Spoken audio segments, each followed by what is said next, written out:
7 years ago was our first Ignite session. 2016, where were we? Were we in A, Malta, B, Malta, or C, Malta? Ladies and gentlemen, fellow Euro members, distinguished guests, thank you and welcome to Ignite 2023. Ever since 2016, Euro has been wild about the Ignite session. And if you're still wild about it, or even if you want to make some suggestions, please use the app to do the survey at the end of the session. What is Ignite? What can you expect? Ignite is a presentation style. It requires 20 slides, and each slide automatically advances every 15 seconds. That means that equals 5 magical minutes to grab your attention and hold it hostage. We have 8 sparkling speakers that know the pressure of Ignite. Do we have any Igniters? Anybody have done Ignite out there? Yes. You know the pressure of Ignite, the pressure to provide an ornately organized presentation, a consciously concise script, and to know your presentation backwards and forwards. Are you ready to hear our first speaker? Woo! Imagine an Indian wedding. Now, our first intrepid Ignite presenter has dressed for that occasion, and she's going to tell us about the transformation of Indian weddings. From Lex Agent, India, we have the owner presenting Transformation of Indian Weddings, Mrs. Preeti Rongta.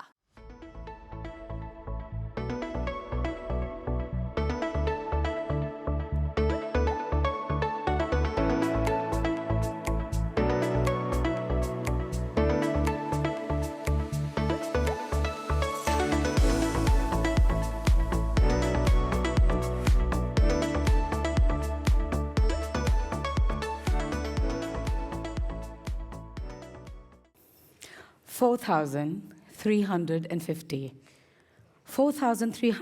years ago, the institution of marriage was born. Was it all about love, religion, consent?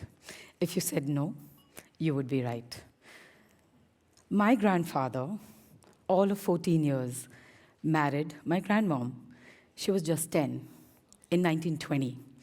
Before she turned 30, she bore 12 children.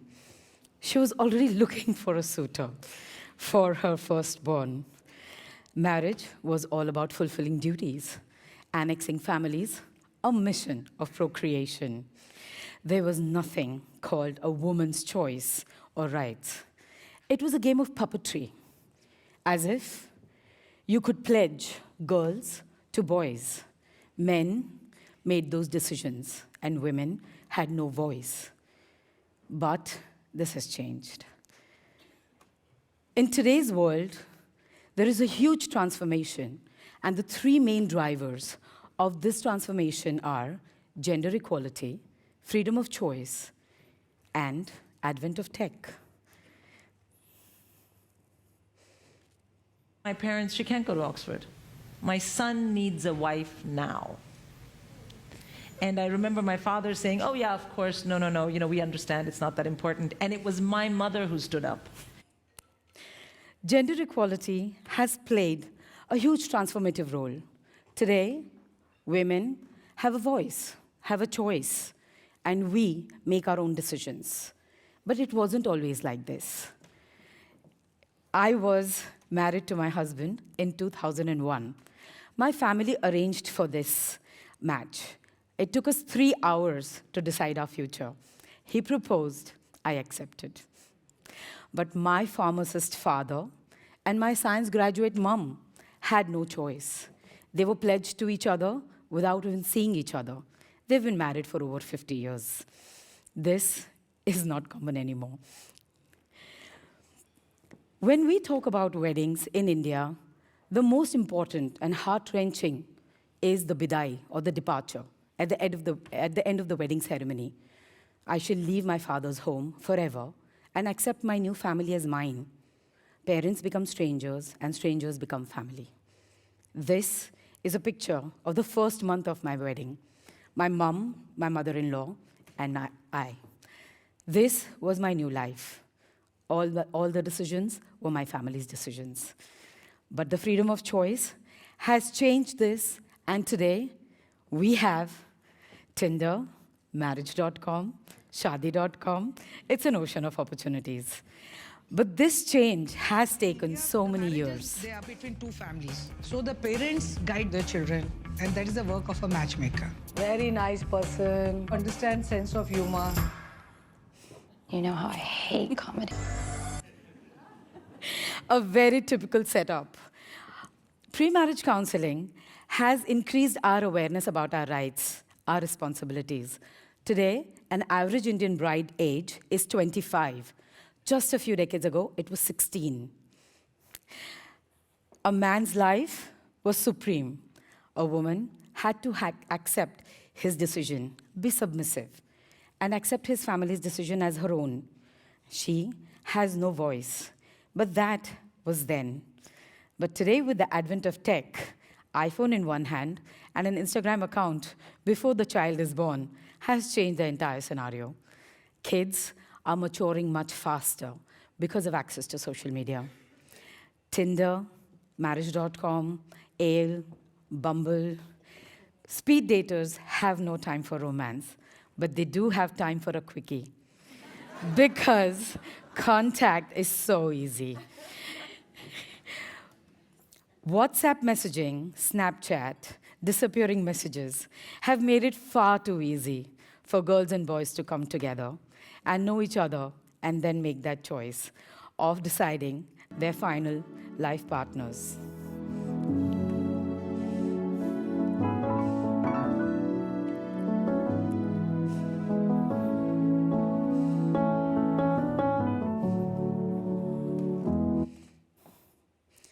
I'm so proud to be standing here today, as we've come such a long way from being pledged to our husbands without our consent. I'm so proud to have straddled those dark worlds. I'm so proud to have been part of the change. Thank you.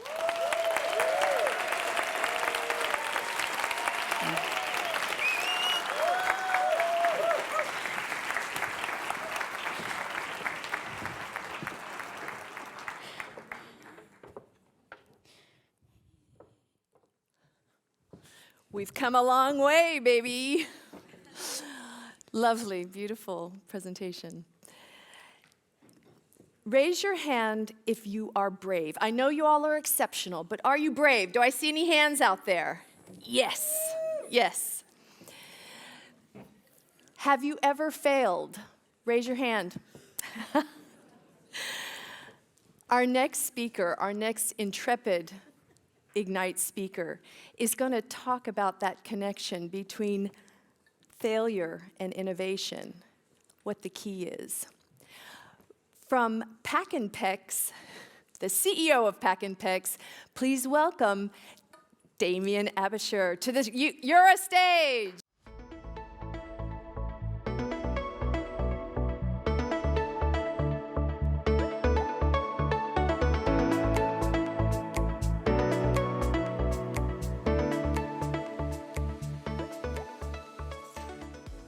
Thomas Edison famously said, "I have not failed 1,000 times trying to invent the light bulb. I just found 1,000 ways not to make a light bulb." And did you know that Steve Jobs was forced out of Apple in 1985? He returned 12 years later, and the rest is kind of history. 2 examples of failure, but also 2 examples of innovation and success. So is it possible to innovate without taking risks? I say no.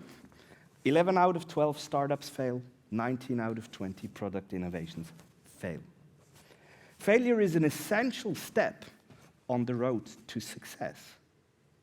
by taking risks, we get out of our comfort zone. And we all know that this is where the magic happens. Establishing an environment where risk-taking and failure is encouraged is absolutely key. But to implement such a culture is a lot of hard work. It requires leaders that set the example. It requires open-mindedness. It requires trying new things, taking risks, and dare to fail. And once again, we can learn from Steve Jobs as an inspirational leader. An urban legend has it that his only interview question was, what was your biggest F-up in your career, and what did you learn from it? So I'm very happy to share one of my F-ups with you today. We decided to work more actively with private customers, and we put together a team of local experts. We developed the most fancy website, full of features and content. We added a web shop, and hundreds of working hours later, we went live. And absolutely nothing happened. All right, let's just make it a bit cheaper and take X% off the pricing. And again, absolutely nothing happened. Well, clearly customers aren't smart enough to understand the packages. So let's break them up and give them even more choice. And guess what? Nothing happened again. Everything changed once we added a real person to the process. Turns out nothing was wrong with the pricing, the packages, or the website. Customers simply weren't ready to buy those services online. So what can we learn from these types of failures? First of all, forget your assumptions. Really, really understand your customer needs. And if you fail, fail fast, learn, and move forward. We now work a lot with prototyping. It allows us to engage with customers and other stakeholders early in the process and adapt to their needs before we invest time and money. I would encourage you to use prototypes, and you can use simple paper prototypes. You can use more playful versions with Legos. You can use wireframes and digital prototypes. You can let your creativity just go wild. We find that often simple prototypes are the ones that work best. A little, I don't like that feature, or I don't like the button there, but if you added this, it would make my life so much easier. From a customer at an early stage of the process is so valuable. And research has shown that teams who work with 5 or more prototypes are 42% more effective than teams who don't do prototyping. By accepting, sharing, and even celebrating failure, we can learn from our mistakes. And that knowledge is key to develop better solutions for the future. So our national hero, Roger Federer, once again, sets the example. He celebrates after losing the last game of his amazing career. In our corporate culture, we celebrate failure as much as we celebrate success. So I encourage you all, take risks, try new things, dare to fail, and continue to strive for innovation and success. It will allow you and your teams to make that magic happen. And after this wonderful week here in Dublin, I'd like to challenge you all a bit and ask you to go home and celebrate at least one failure in the coming weeks. And I wish you happy failing and happy innovating. Thank you.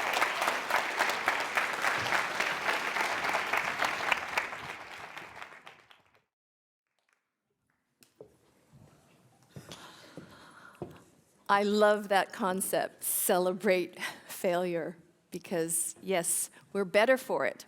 We learn things from it. Fantastic.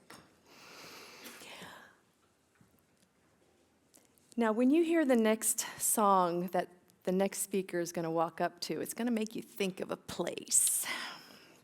And she's going to tell her story about far, far away in those S things. Here's the general manager of Grace Worldwide giving her presentation of Scary, Exciting, and Far, Far Away.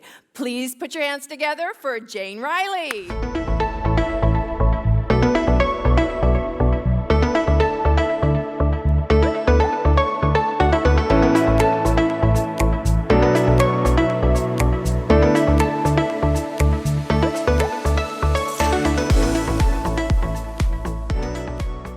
Great news, kids, your dad has got a new role and we're relocating to Australia.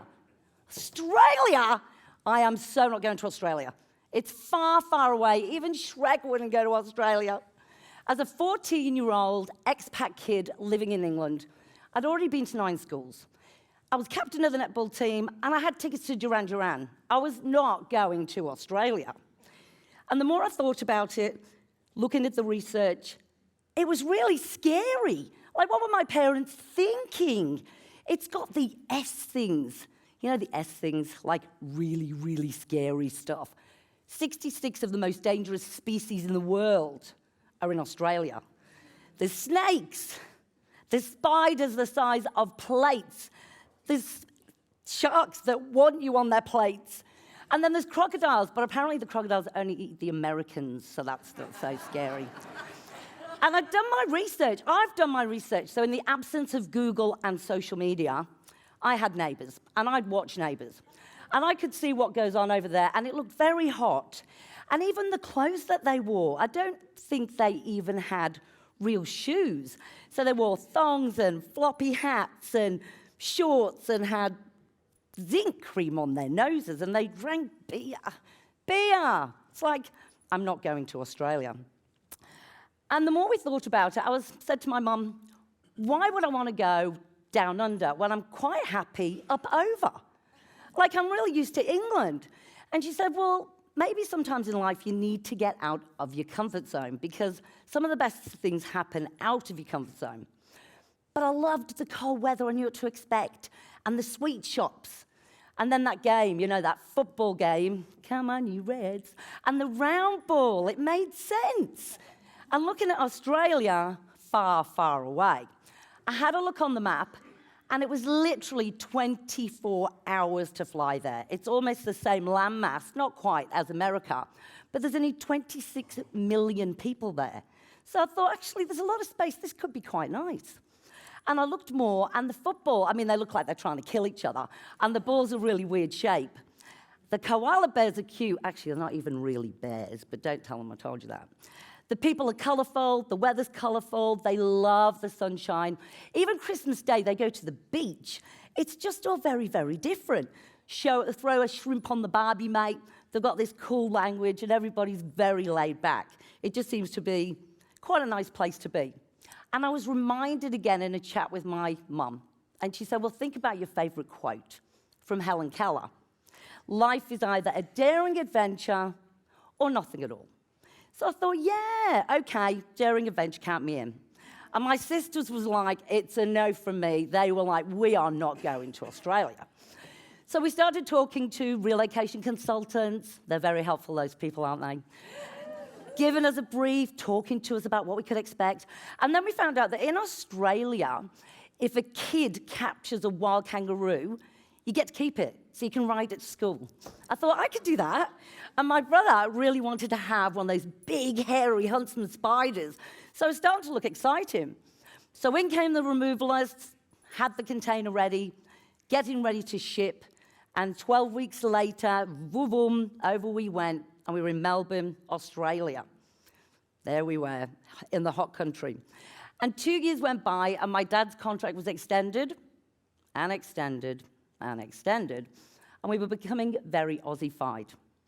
And we realized that the scary stuff wasn't that scary at all. In fact, they were kind of quite cute, some of them.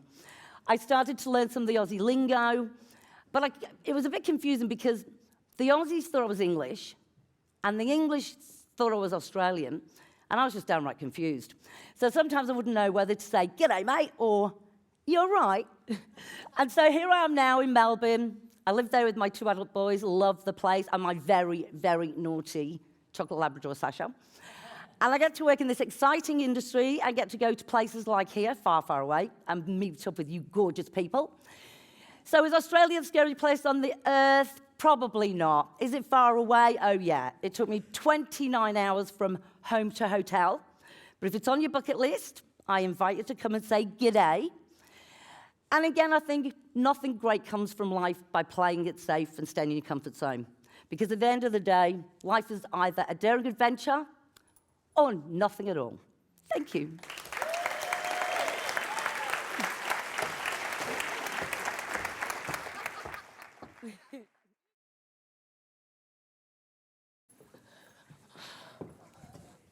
Who's going to Australia? Have some Bobby on the beach. Is it ever too late to change directions?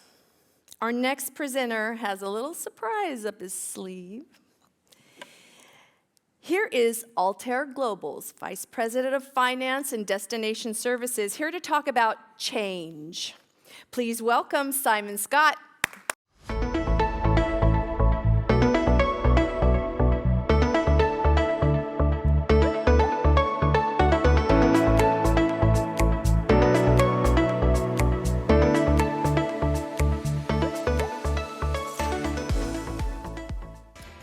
Have you ever said this in the last couple of years? We should compare back to 2019 because that was the last normal year. Except you have to wonder, what is a normal year? 2020, pandemic. 2021, more pandemic. 2022, war in Ukraine. And look at 2023. You got rampant inflation, tech sector slowdown, rising interest rates, collapsing banks. It's only April. The truth is, we now live in a world that's constantly changing. And we must evolve and adapt to that change. Many of us know people who are dealing with that change right now. The pandemic taught us to be adaptable and to consider all the options, even sometimes when those options could lead to something completely different. And for many, the pandemic sparked that change. In April 2021, 4 million Americans quit their jobs. A month later, 3.9 million. In the UK, in the summer of 2021, 400,000 people just walked. And in the Indian tech sector in 2021, over 1 million left their jobs. The Great Resignation was a response for many people adapting to that change. But this is the thing, this has been going on for a long time. Many people who are renowned in their fields have made that change. So Madeleine Albright, she started her career in editing and journalism and didn't begin her diplomatic career until she was age 40. She went on to be the American ambassador to the UN and Secretary of State under under Bill Clinton, sorry. Ray Kroc had several jobs as a young man. He was a World War I ambulance driver, he was a paper cup salesman, and he was a real estate agent. He walked into a burger joint and, has anybody ever been to McDonald's? Even Pope Francis got in on the act. He was a club bouncer in Buenos Aires by night, and he was a janitor by day and went on to slightly more holy matters. There are probably people here that have made similar drastic job changes, people that came from completely different backgrounds to end up here with us today. And it's at this point I have a confession to make. My name is Simon Scott, and I'm an accountant. Now, this may surprise any of you that know me, because I don't exactly fit the stereotype. But upon qualifying, it became apparent I didn't really like being an accountant. But I persevered, and I jumped from job to job. I won't tell you how many jobs I had. And then something happened. I noticed an ad for a finance job at just another random company. Can you guess which strange industry I stumbled across? I mean, who knew there was a thing called relocation? Well, that was 18 years ago. roll on 6 years, and I was at a different relocation company, and I was faced with that moment of change. I had to make a decision. So it was goodbye accountancy and hello relocation. And here I am now. Once I was an accountant, now I run a destination service business in 5 countries. And that was down to me making a conscious decision to change the direction of my career. Now, am I suggesting that we should all give up and go do something else? That when the going gets tough, we should all quit and not adapt our businesses to change? Well, no, I'm not suggesting that. But change is happening all around us right now. And how you approach this change is at least as important as how you adapt to it. Jimmy Dean, a 1950s singer, actor, and entrepreneur, said, "I can't change the direction of the wind, but I can adjust my sails to make sure I get to my destination." And I wanted to leave you with this thought. Trees that face strong winds grow more mighty. And changes around us force us to change and adapt. But this in turn makes us stronger. Thank you very much.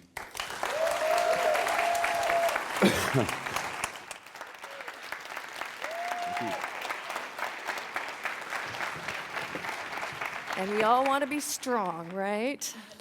Got to face the change, face the music. Do you know what SEN stands for? Yes! Good job, Susan. Well, our next intrepid Ignite presenter has firsthand knowledge on the subject. Here is the Director of Corporate Client Relations, EMEA, for Bennett International, presenting learning needs. Please welcome Samantha Davidson.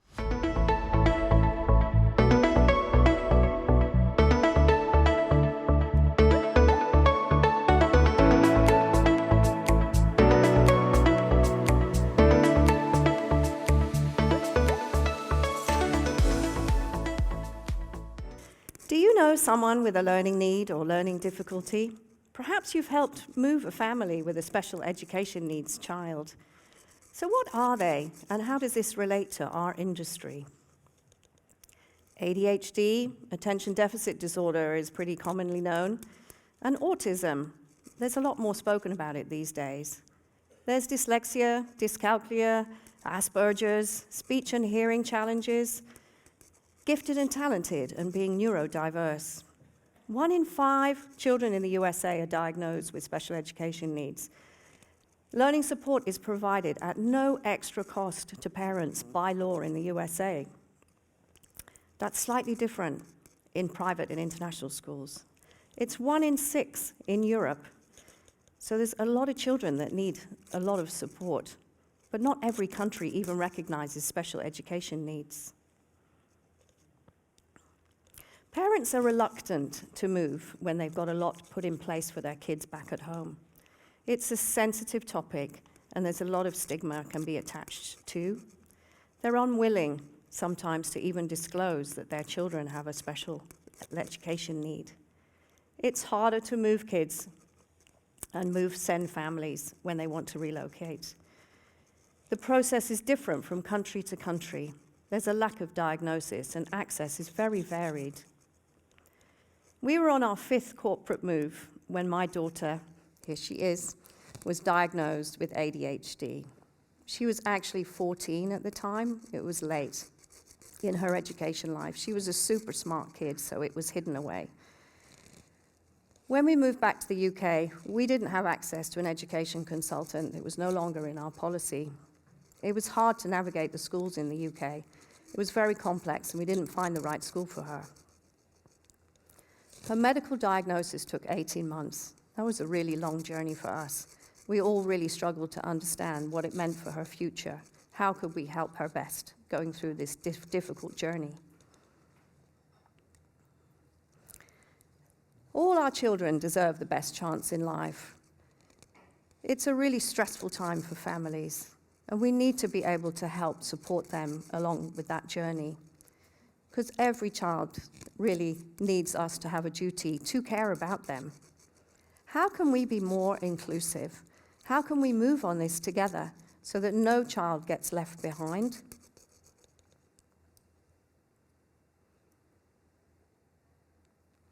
If we as stakeholders could all work together as one, what a difference that could make. The corporate clients, the relocation companies, DSPs, the move and education consultants, the medical teams are so much involved. Let's have a look at these flexible policies. Are they flexible? Not really, they're not very nimble. We need to do a deep dive and try and tailor it to their needs so we can help the kids move along in their journey of education. There's a lack of awareness, and we need to help all the stakeholders learn more about all these different types of needs on the spectrum. Lump sum and core flex don't really support special education needs families. If we can recognize the issue early, it will be a lot less stressful for families. When school choices are so limited, there may only be 1 or 2 places available in an international school. What can we do for those families who are in desperate need of help? What if the relocation consultants, what if we can help them ask the right questions? It's a sensitive topic. We can provide training. Try and understand your location, find out what's available, and what data you can provide. Then we can all move much more faster on such a difficult, sensitive issue. We can be there to be more inclusive and find those schools that these children really need.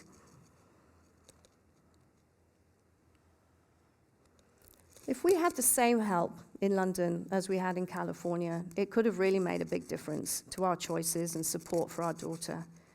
If we could work together on a global footprint, that would be my dream, where we can help every child and make the difference in their life.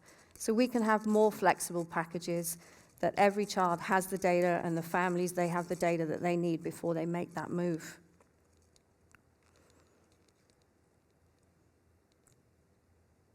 Ultimately, Ella, my daughter, she's made it to university. I'm so immensely proud of her.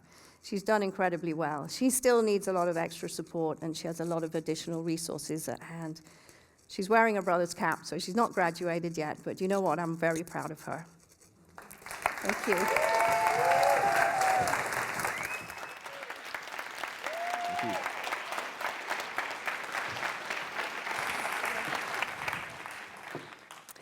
Thank you, Samantha, for shining the Eura Ignite light on SEN. It's an important topic.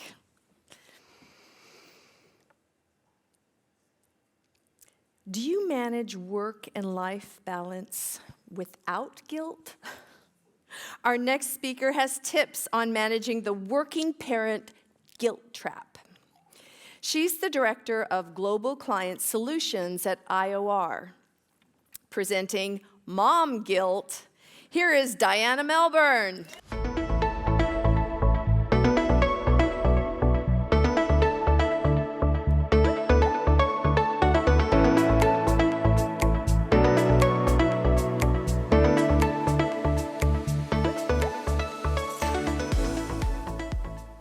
Just look at this face. This is the face that I had to leave behind to come to Dublin this week for work. This is my daughter Everly. She's 2 years old, and we are currently separated by 3,657 miles. Oh yeah, and this face. This is my husband, Eric, or Dada, who typically after a long day of work likes to rest his eyes and take a nap on the couch with Everly snuggled up on his side. But don't get me wrong, Eric is a wonderful parent, great husband, loving. We couldn't be a good team of parents without each other. This is about my personal experience, however, as a working mom, full-time working mom, and it's hard. So while I would love to partake in the family nap at 5 p.m., I'm usually scrambling to finish up emails, calls, figure out when Everly's next doctor's appointment is. Did she have a bath yet? What about her laundry? When did I shower last? And I make a lot of mistakes, so many. I let her throw tantrums in front of the neighbor's house. I terrify her with large people dressed as bunnies. And I let her eat her favorite junk food at 10 a.m. because it makes her happy. And on top of making these mistakes, it's also my role to drop her off at daycare and hear her cry because she doesn't want to leave me, and hop on another work flight where I don't get to kiss her goodnight or read her a bedtime story. And I get this overpowering feeling in my gut. Can you guess what that is? Guilt. And I am going on another guilt trip, not just another work trip. So I wonder, is it just me who struggles with this? No. There's 2.2 billion mothers all around the world and parents all over the world with different situations.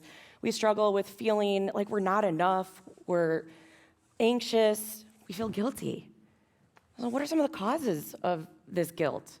Well, for women, there's postpartum depression, there's anxiety, there's being the breadwinner in your family, there's the striving for perfectionism. The list goes on. There's comparison to others. There's pressures from other people, other moms, your mother-in-law. There's personal insecurities and actual mistakes, as described earlier. They go on. So I'm sure there's tons of handbooks out there and self-help things and tools. I'm going to talk to you about 5 ways that help with mom guilt that I've learned over my short 2 years as a parent so far. Number 1, avoid comparisons. If you're on social media a lot, you may see the parent in the center who, they have it all together. Tidy house, hot cooked meal at 5 p.m. ready to go. I'm the woman on the right. So, and it's important to trust your instincts as a parent. You often think that you need to be the mama bear and be the sole protector for your child, but you need to also accept help from others and lean in on your support network. Focus on the benefits of being a working parent. Childcare is not a failure. My daughter learns so much from daycare that I can never teach her at home. She's growing up to be a very independent, strong-willed woman who is a hard worker. And while you're clocking in those 14-hour days, it's important to take care of yourself. You don't need to spend your free time with your kids all the time. Go get a manicure, go get your hair done. You don't want to look burnt out, so take care of yourself. It's important. Most importantly, set boundaries between your career and your family. Spend meaningful time with the people you enjoy. I'm a yes person, so it's important that you don't say yes to everything and have those boundaries set so you have control of your schedule. And then, as they say, absence makes the heart grow fonder, so you start to cherish the time that you do have with your children, and then you start to count down the hours and the minutes and the seconds until you see them again. And there will be new challenges along the way after you finally get into your rhythm. For example, expecting another child in August while working and have a toddler. Thank you. So hopefully these 5 tips help, but if they don't, there's always super secret tip number 6, which is booze, lots of it, good amount, and I won't be indulging in the guilty shots today, but you'll find me at the bar next year, don't worry.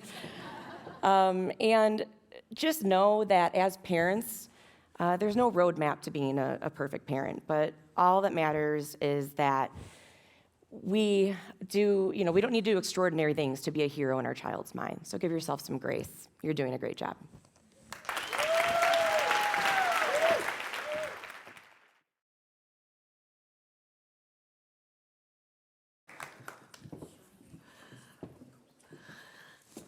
I don't feel so bad. We're all allowed to be a little guilty. Maybe I'm a good mom after all. Do you notice the quirky things when you visit a new city, for example? The cultural twists? Our next speaker is really good at it. Here is the VPE of Strategic Solutions to talk about adapting to cultural differences. Please give a hand to Kim Krollman.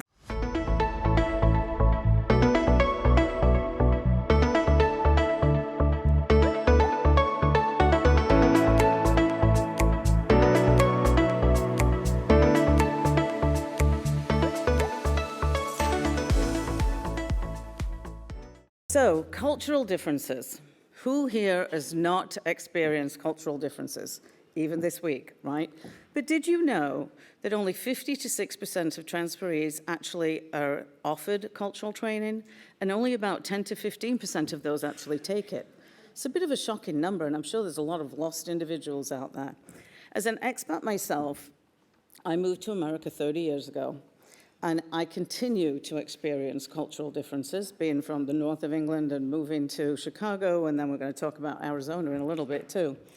And I'm sure this week you have to really embrace. For an example, things taste different, thing that you need to really embrace. For an example, things taste different, things smell different, things look different. When I moved to Chicago, it was absolutely the most amazing thing for me. I was 21, I moved to be a nanny. I didn't know what cultural training was. I don't think it existed, I'm old. But it was so exciting because I knew nothing at all what to expect. The cars were the first thing I had to realize. I drove a Mini Cooper in England. In Chicago, I had a 1977 Pontiac Bonneville.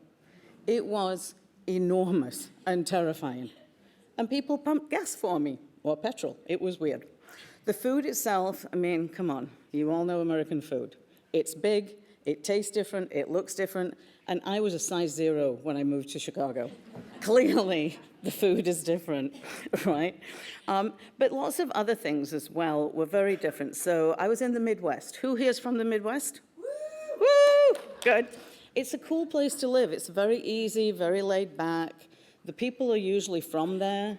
In addition to that, if you've ever been to Chicago, the summers in Chicago are incredible. The beaches are phenomenal. They're stunning. Lake Michigan does not look like a lake, but then there's the winter. Who's seen Lake Michigan frozen? The average temperature in Chicago in the winter is not only measured by the real temperature, but it's also measured by the wind chill.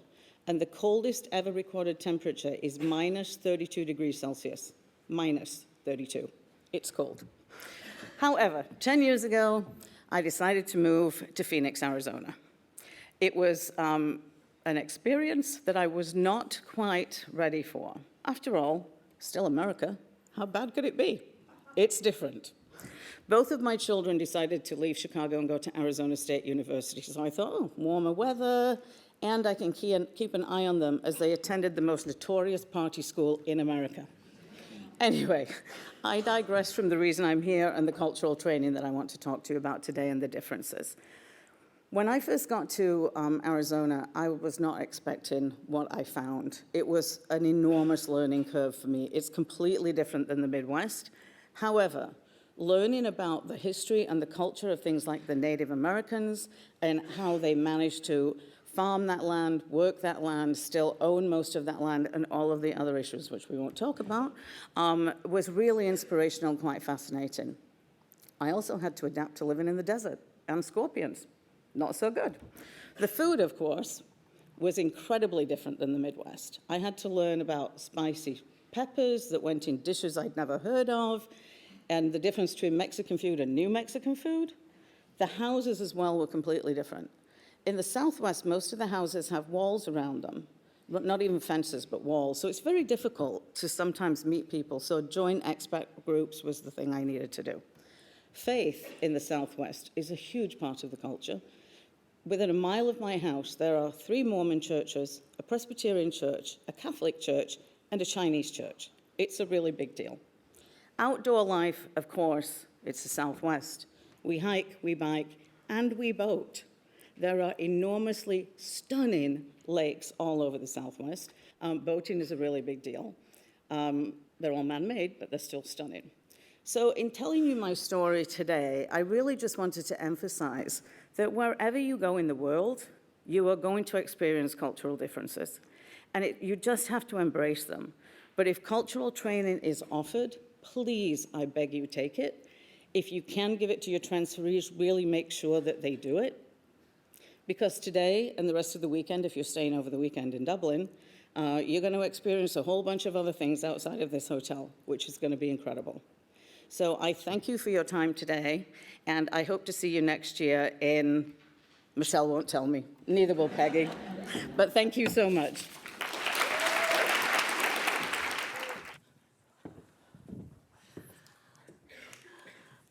I don't know what the biggest thing about Dublin, one impression, the quirky stuff about Dublin. Maybe it's the accent and their good sense of humor. What inspires you? CRS inspired our next speaker to step out of his comfort zone. He's the CEO of B Cortex Languages and Translations to tell us about his adventure in the camper car. Please welcome Inigo Lopez.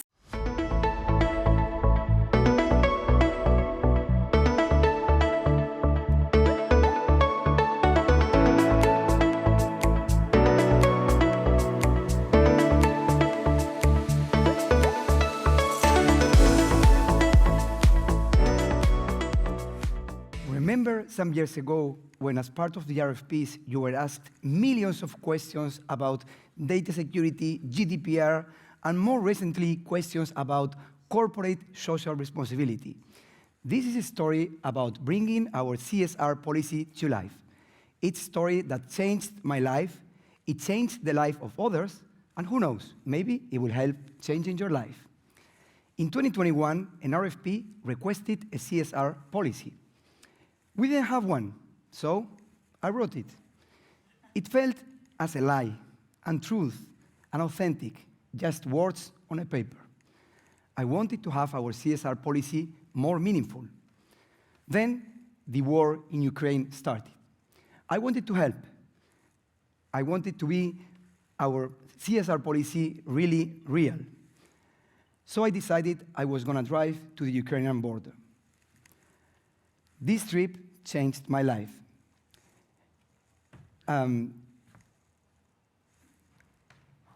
Yes. This is my family when I was saying goodbye to them and going to the border. So I drove to Poland. It was 2 kilometers away from the border. I met these guys who were on the same mission, helping without expecting anything in return. My life was going to change, and their life was going to change. The refugee camp was here. That was for the first time when we saw the refugees sleeping in improvised beds. And that's where we dropped the humanitarian aid. We are not alone. We have also support from people from our industry, people from Global Mobility.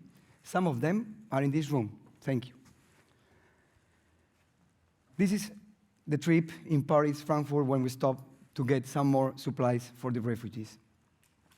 On the way back to Spain, we got these people from volunteers that were in charge of matching refugees with their drivers. They were very tired. We just accommodated them in a camper van. They stood 8 hours at the border. Then we went to the refugee camp again to find other refugees willing to come to Spain.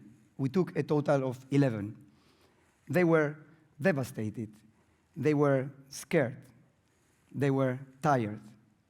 But they always have a smile for the children and also for us, the drivers. On the way back to Spain, we saw other people that were on the same mission. They actually read on the local newspaper about my trip. They were inspired, and they decided to act. Their actions changed their life.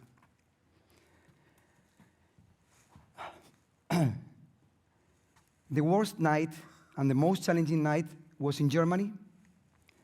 At the hotel, they didn't allow us to sleep because the refugees didn't have the COVID certificate, so we had to leave. It was late, and our only option was a camping site. But we couldn't check in, so I decided to call the owner, explain the situation, and she said, okay, go ahead, sleep anywhere, and you don't have to pay. If this were a movie, there would be some sex, right? Well, I'm sorry to disappoint you. There was no sex here. However, 14 people, 3 camper vans, Antonio, yes, thank you. I had to share a bed with Antonio. And yes, he snored a lot. I've had better nights in my life. The refugees, they have their ups and downs. They were laughing and crying. We enjoyed each other's company. It was very strange to say goodbye after 4 days with them. When would I see them next? We were all crying again. This journey changed my life. This journey changed the life of those who drove to the Ukrainian border. And of course, this journey changed the life of the refugees. I would do it again. I discovered I like to do things for others. I do it more often. Our company does more towards CSR. Our CSR policy is real. And you want to know what happened with the RFP that requested the CSR policy? Oh my God, the final presentation was during the trip. So I had to quickly park the camper van next to some containers, kick the refugees out of the camper van for 5 minutes, do my call, and guess what? We won.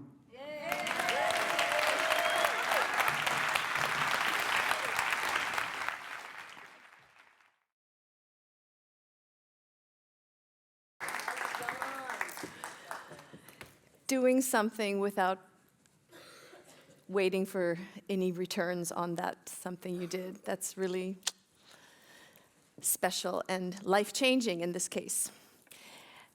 Before we bring back our 8 sparkling, intrepid speakers, what about you? Do you think maybe next year you might want to get up on this stage, this Eura stage, and give an Ignite? If that interests you, please look for a session email, in about September and fill it out. And the next thing that I'd love for you to do is fill out the survey on the app, okay? But now we're going to bring back the Igniters and give them a real big hand because they did a fab job. Come on up.